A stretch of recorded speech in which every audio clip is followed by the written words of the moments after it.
My name is Ramkissoon-Ali. I am the owner of Aurora Fine Delights, and we manufacture primarily East Indian inspired sweets.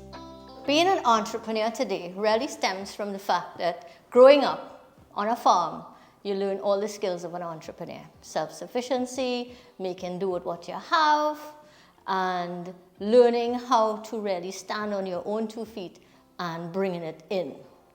Dos manos, work hard, that's it. I remember too, in my early teens, my mother had this New World cookbook, not wanting to call brands, but I used to steal the book and go through it ever so often, pick a recipe and try to make it. Whether it came out good, bad, or indifferent, the family loved it. It was all edible stuff. As I grew older, I realized that I had an inkling for food. So I work in the food industry, but I wanted my own. So I started to do courses on various things: small business catering, food safety, cake courses, cupcake decorating, cookie decorating, you name it. I've probably done it, quite an array of it. But I realized, all these things, you needed to have a little more artistic qualities, which I kind of lacked. So I gravitated towards the Indian sweets, where the artistic qualities did not need to be presented on the outside, but rather on the product itself. And that's what I did, and that's what I'm doing, and I have been doing for the past 5 years. I named the business Aurora Fine Delights because Aurora is equal to dawn. She is actually goddess of dawn in Roman or Latin, as you may call it. Back in 2018, I was going through a very difficult time personally, but I wanted to have my business. I wanted to have a labeled product, but I needed to have it connected yet disconnected from me. And I got this fabulous opportunity to use Aurora, because really and truly I wish my mom had called me Aurora rather than Dawn, but Dawn is good, I'll live with it. My first product would have been Kurma, and then I wanted to do 3. Kurma, Gulab Jamun, milk barfi. My sales started off with co-workers. I got in a couple little stores. They sell like in bottles in their stores. Then I realized I needed to grow the business. So to do that, you have to have a little bit of knowledge. So I did social media marketing, and I also did courses on how to create your flyers and your media posts and that kind of thing. And that's how I created my social media presence on Instagram and Facebook, which led to more growth and development and the introduction of Carib Shopper into the business. So now I can sell outside of Trinidad, which is like icing on the cake for me. That's my dream. Sell regional, international. That's where I'd like to go. Reason being, it's part of my retirement plan. It's creating generational wealth, and also it will be a business that I can pass on to my children and grandchildren. So to get what I call the perfect kurma, you first mix your dry ingredients of flour, spices, you incorporate your fat, do a crumble, and then you add your liquids, primarily milk, because there is no water in my kurma, hence the creaminess of it. And then you form your dough ball. You let it rest, must let it rest at least 20 minutes, 30 minutes better. And then you flatten them, cut them into your shape. My shape is the cube or the square, which ends up being a cube when fried. And then you deep fry in nice frying oil. I don't like the regular cooking oil, but if that's what you have, you can use it as well. And after you fry it, you drain it. Make sure it's drained as best as you can. Use super absorbent paper, however you want to get that grease, extra oil out. You create your sugar syrup, and after it comes to that one thread consistency, which I'm also going to show you, you coat your kurma, toss, toss, toss until you get that nice snowy finish, and boom, you have kurma. Gulab Jamun is very, very similar to kurma. The differences mainly is more milk, more fun stuff, yeah? Gulab Jamun is hand rolled in ghee. The reason for that is to just bring out some nice East Indian taste and flavor. Again, the taste of home. So what I do at this point is from my large dough ball, I would break my dough portions, which I'll further form into the almond shape. But first I'll break all my pieces and then I'll form them out. This is what our starting off dough pieces look like. This is what we're going to now take and form into our almond shape. Because time is of the essence, my two hands have to go to work here. So I will take my dough balls and I will squeeze them in. Each time I squeeze, I kind of give it a little turn, right? So you start off with something looking like this. I'm more or less creating a ball, a compressed dough ball. After that, you have something looking like this. So now we want to go into that almond shape. So we're going to take a little smudge of our ghee. Now we have to focus on one at a time. Switch to one hand. Get it squeezed out like this. And then we go in like this. To get the shape, you apply more pressure to the end, less in the center. Go both ways. And then you end up with something looking like this. One Gulab Jamun.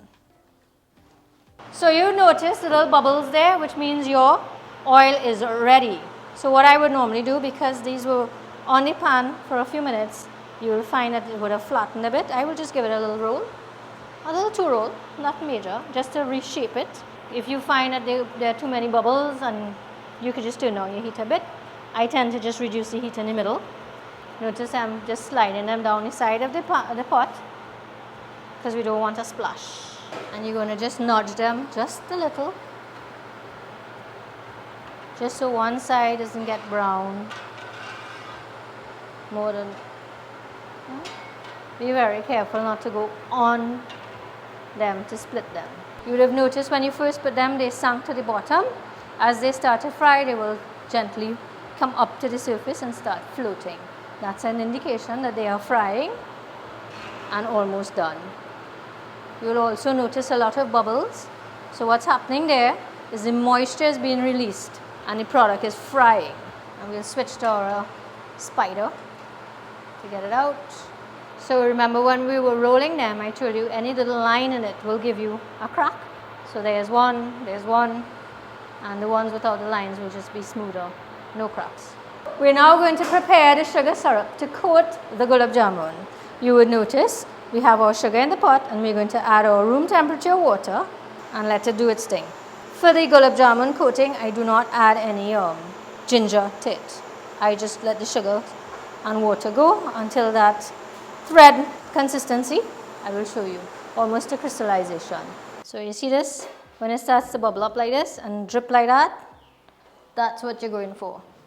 So before you put your sugar syrup into your Gulab Jamuns, you want to remove that absorbent paper that you would have lined your basin bowl or otherwise with. You're going to pour this in. You want to always go under and up so that you don't break your Gulab Jamuns. Remember that snow I would have mentioned? There it is. And you could just do this to just get it more of an even layer. Gulab Jamuns made by Aurora Fine Delights. During my product development, primary thing on my mind was bringing the taste of home to anyone who should have the product. It doesn't have to be some pack of commercial kurma. I want it. Nothing is wrong with commercial kurma. Don't get me wrong. But home. We want to taste home. We want that authentic home flavor. Like what mom used to make, grandmom used to make, and whoever made it for you as a kid and you loved it, that's what I want to bring to your hand. So the benefit of this is creating that nice smooth on the surface for your barfi. It also really helps in when you have to get it out of the pan and cutting to size, you have less breakage, including your dairy cream into your full cream milk powder.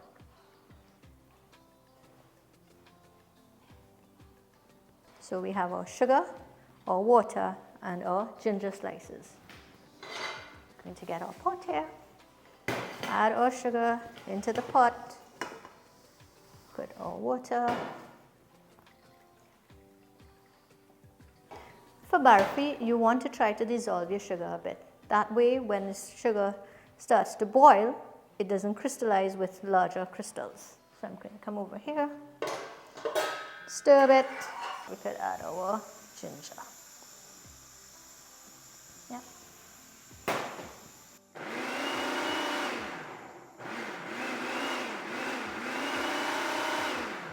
So you see you've moved from this kind of larger chunks to this smooth finish, just as if you would have used your manual sieve. I have this little theory that when the sugar is not ready, it's noisy. So if you listen, you will see a lot of bubbles and you will hear a lot of noise. When your sugar starts to become ready, it gets a little more quiet. So I will show you my magical fingers under one thread. Consistency. Not this sticky consistency for kurma, it's just shy of that very, very sticky consistency for the milk barfis.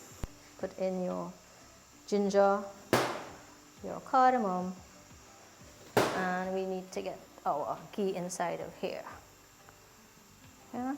Our syrup is already ready. So you see when you do this, you see it kind of drops into, it's not just flowing out of the spoon. Turn it off, you can do your one finger test. Now mind you, be very careful, this is boiling sugar. It is going to burn you. If you are not accustomed putting your fingertips in hot sugar syrup, please do not do this. You can put it on the lid here, and you could just move it around, let it cool a second, and you get your thread consistency. Yeah, now, a little more safety, we're going to put our special gloves on so that we don't get burnt. Get that little sugar off the fingers. Put our glove on, see? And now we're going in. We're going to create a little well, put your ghee inside of there, and start. Just spray it in, little at a time. But not too slow now. So at this point, we're going to switch to the bad boy spatula. Best tool in the kitchen. Yeah, tell us what. Yeah, this spatula just gets things moving and shaking. The flexibility of the tip helps you to scrape your sides, play with your batter better, and just get it well incorporated. You need this to be well incorporated. If you see in dry milk powder, you please continue mixing until all that is moistened. Remember to have your prepared tray, which we would have greased with ghee, lined with some parchment paper, and again, greased again with a little bit of ghee just to help that process of when we have to get it out of the tray. I prefer to have a pouring consistency. It doesn't have to be too liquidy, but this kind of consistency where it could actually fall into your tray and set up nicely. It will kind of auto level, if you want to call it that. I'm going to spread, try to get it. You don't want your center alone to be thick. You want to get it. Feel free to move around your tray. And we are going to now use our beautiful sprinkles. I think it's just a burst of color and put a little fun in it. There's no nutritional value really. Has it always been done like that? Yes, I've always remembered seeing colorful sprinkles on milk barfi. For those of you in Canada and the US, you can shop on caribshopper.com. The link will be below. For those of you in Trinidad, we're coming soon to a shelf near you. Remember to follow our page at Aurora Fine Delights on Instagram or Facebook for updates.